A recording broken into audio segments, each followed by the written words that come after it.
How's it going, everybody? This is BeatTheBush. Today I'm going to talk about how you can get paid more. Of course, your main source of income probably comes from your salary, but you also get little bits of income here and there from other sources. Some examples could be small contract jobs where you did a little bit of work for some money. It could be some small amount of rebates, or maybe perhaps an insurance claim. In addition, using a really hot coupon could be considered getting paid as well, because maybe you're getting something for free. Now, what I've noticed over the years is that companies like to delay giving you whatever that you really want. Not all companies do this, of course. The really well-respected ones, you do something, you definitely get your rebate. However, there are the select few, and in my experience, roughly about 1/4 of these companies just drag their feet. They do everything possible to not pay you and just kind of delay things, make things difficult for you, makes you jump through hoops and stuff before they can actually give you the rebate. Now, this is what I call the pyramid of probabilities. Now, every single layer of difficulty they give you, there's going to be a less percentage of the population that would actually make it through that level. For example, you might have called tech support before because you want to talk to someone in person. They actually make you drill through many levels, like 10 questions or something. You have to push all these buttons before you can actually talk to someone live. This is because when you talk to someone live, it actually costs a company money for you to do this. So they're going to do everything possible to make their automated system be able to service you and make you resolve your problem before you actually talk to someone live. Now, the bottom over here represents all the people that would actually call in to this tech support. Maybe they put you on hold and only 90% will actually make it through that, because you sit there and you go, oh my gosh, it takes so long. And some people, right, a percentage of it will actually get impatient and not hold anymore. I was using rebates the other day and I wanted to cash out. Now, I cashed out before. Suddenly they enforced this thing where you have to put in your mailing address and they want to send you a code by snail mail so that you take the code and go back online and confirm that yes, it is your address for some reason. This loop, I assume not a lot of people are actually going to do this, and maybe 30% of it is gonna fall through and only 70% will actually finish this process, because if you want to wait for the snail mail to come, maybe it got lost in the mail, maybe the person forgot about it, maybe it did come and then the piece of mail got destroyed somehow. A lot of things can happen. Now, this is going to narrow the probability that the company will have to pay you.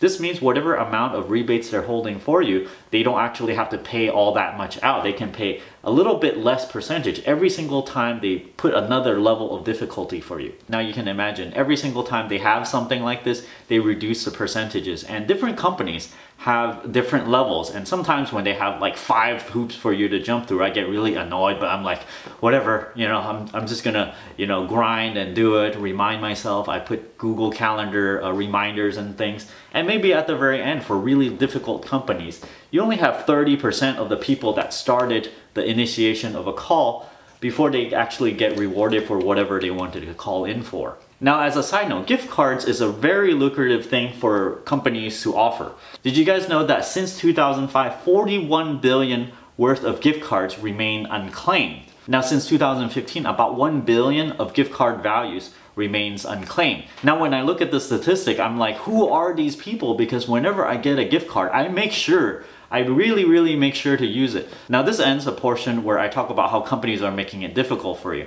Now I'm going to talk about how you can combat this. The way I counter this is what I call the nagging method. I certainly cannot remember every single rebate that I apply for, nor can I remember every single time that someone rightfully owes me a billing of some sort. I cannot just remember off the top of my head, so I actually have to write it down. Like I said, this method is really good for things like rebates, insurance claims, contract job billings, or hot coupons that you want to use before the expiration date. Now, what you do, for example, let's say you have a rebate that you just started mailing in. Most of the time, if you just mail it in and don't write anything down and not follow up on it, sometimes after you mail it in, you're going to forget about it. And if they never send back the rebate, you're going to forget about it. You're not going to follow up on it, and therefore you lost a rebate. And then whenever you bought that item, you think, oh, I'm going to get the $10 back, but then in the end, you don't get that $10 off, which means you just lost $10. Best thing you can do for rebates in particular is when you actually send it off. You use maybe a Google Calendar or whatnot, and then it usually says about 8 to 12 weeks, so then you just mark somewhere on your calendar 12 weeks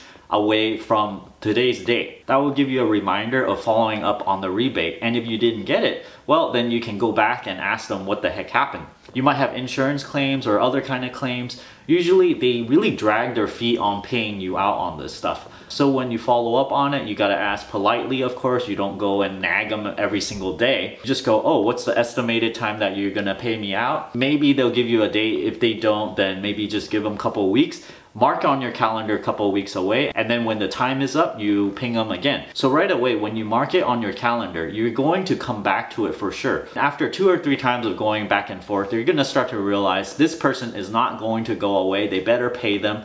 So it's kind of like the squeakiest wheel gets the oil, right? So this is just a great way of getting paid on what's rightfully yours, of course. Same thing when you're billing as a contract job. You don't want to annoy the other person. You just kind of go, okay, you can say this is the due date, what we agreed upon. You didn't pay it yet. And then if it's like a week after, then you go, oh, it's been a week late. And then maybe 2 weeks late, you send another email or call them, it's 2 weeks late. And then you just keep on following up over and over. And usually they would know you're not going away after a couple of tries, and then they will actually pay. Sometimes, of course, maybe if they're out of money or something, they cannot pay no matter what. So no matter how many times you call, they cannot pay you what they owe. So this whole method is really just an easy way to remind yourself how to follow up on certain billings. The thing is, if you don't write it down, you could get lucky and they're gonna send you rebates or the bill anyway, and then you look in the mail and go, oh, okay, great. But if you don't write it down and you forget about it, if they do not send it to you, then you're just gonna forget about it and you're never getting paid. I see that depending on who you're working with, you might let some fall through, and therefore you're gonna get paid less if you don't do this follow-up method. Thanks for watching. I hope this method helps you receive what's rightfully yours. Don't forget to give me a like on this video, comment down below. Let me know if you let some of these rebates or insurance claim or billings fall through because you didn't follow up. If you're interested in supporting this channel, I have an Audible link down in the video description below where you can get a free audiobook. And even if you cancel the subscription, you can still help benefit this channel. You can still keep the audiobook. There's also a 30-day free trial offer from Gamefly where you can rent a game for 30 days and you don't have to pay a thing just to try this out for once. I also have a Patreon link over here, and don't forget to subscribe. Thanks for watching.